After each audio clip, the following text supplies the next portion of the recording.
मित्रों, सबसे पहले मैं आप सबको ही धन्यवाद देने के लिए औपचारिक रूप से आपको निमंत्रण दिया था कि आज प्रत्यक्षतः फिर से मिलना हो जाए।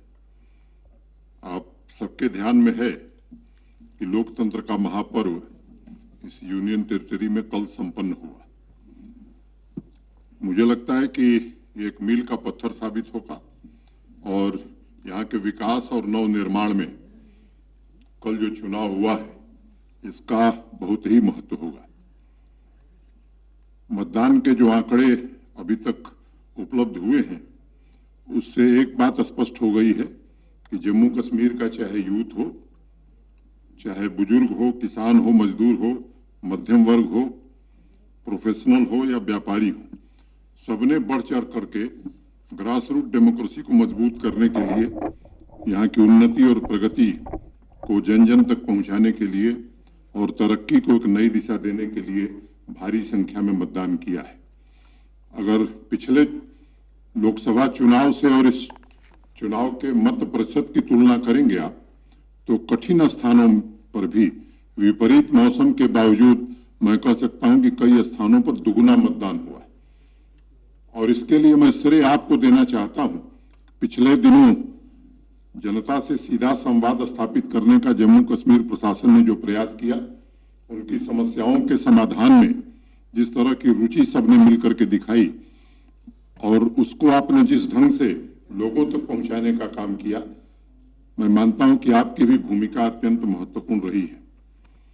तीसरी बात, मुझे लगता है कि भारत के संविधान में जो संशोधन हुआ 73rd और 74th, उसमें जो कमियां रह गई थी, पंचायतों को और अर्बन लोकल बॉडीज को मजबूत करने के लिए जो काम किया जा सकता था, वो अधिकतम काम पिछले 3-4 महीनों में हमने किया। और 3 टियर सिस्टम यहां भी लागू हो तो डीडीसी के चुनाव भी यहां करा दिए। तो मैं उन सभी राजनीतिक दलों को और इंडिपेंडेंट उम्मीदवार को भी, जिन्होंने भारत के संविधान में आस्था व्यक्त की है, उनको भी मैं विशेष रूप से धन्यवाद देना चाहता हूं। प्रतिकूल मौसम में जिस तरह से लंबी लंबी लाइनें महिलाओं की, बच्चियों की, नौजवानों की रही है, मुझे लगता है कि उन सबका अभिनंदन अगर न किया जाए तो शायद ये ज्यादती होगी। इस पूरी चुनाव प्रक्रिया में स्टेट इलेक्शन कमीशन को भी मैं धन्यवाद देना चाहता हूं। और चुनाव शुरू होने के पहले मैंने एक बात कही थी कि पीसफुल, फ्री एंड फेयर, शांतिपूर्ण, निष्पक्ष मतदान हो, इसका इंतजाम प्रशासन करेगा।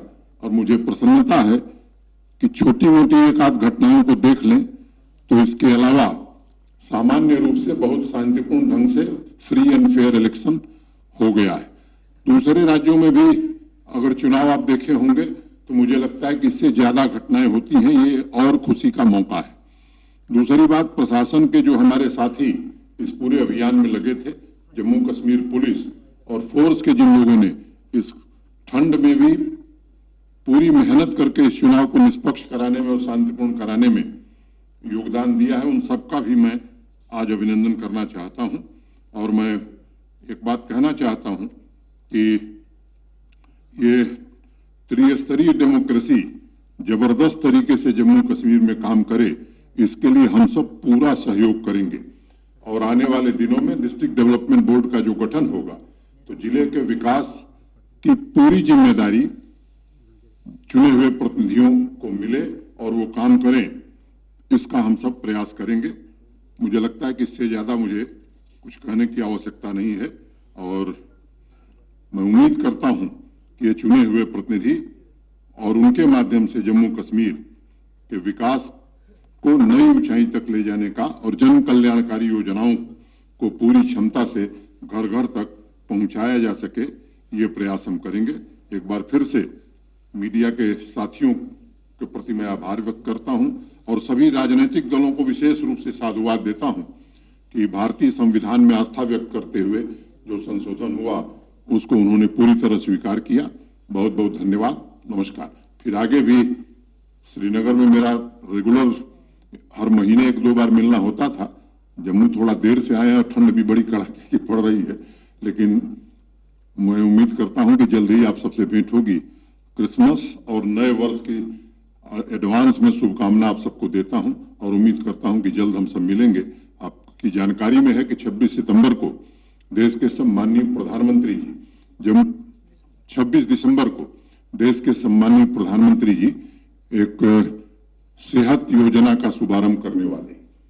आपको ये भी मालूम है कि आयुष्मान भारत प्रधानमंत्री जन आरोग्य जब शुरू हुआ था तो उसमें एक क्राइटेरिया थी कि 2011 के सेंसस में जो लोग गरीबी रेखा के नीचे जीवन यापन करते हैं ऐसे परिवारों को 5 लाख रुपए का हेल्थ कवर हर साल मिलेगा। उसी तर्ज पर, ठीक उसी तर्ज पर यहाँ 30 लाख लोगों को सुविधा आयुष्मान भारत में मिल रही है। 1 करोड़ लोग बच गए थे तो हम लोगों ने एक फैसला किया कि इन 1 करोड़ लोगों को भी 5 लाख रुपए के इलाज की सुविधा आयुष्मान भारत सेहत के नाम से हमने ये कार्यक्रम शुरू किया है, इसमें दी जाए। और 26 दिसंबर को प्रधानमंत्री जी के शुभारंभ के बाद हर सीएचसी पर, हर जनपद पर, यहीं जम्मू में भी हम लोग कार्यक्रम करेंगे, हर जिले में कार्यक्रम करेंगे और उसी दिन से गोल्डन कार्ड बंटना शुरू हो जाएगा। अभी तक मोटे तौर पर 16 लाख लोगों ने पंजीकरण कराया है। जो बचे हैं उनका भी वार फुटिंग पर पंजीकरण करा करके इस काम को भी हम पूरा करेंगे। बहुत बहुत धन्यवाद। नमस्कार। जय भारत। सवाल अगले दिन आवाज एक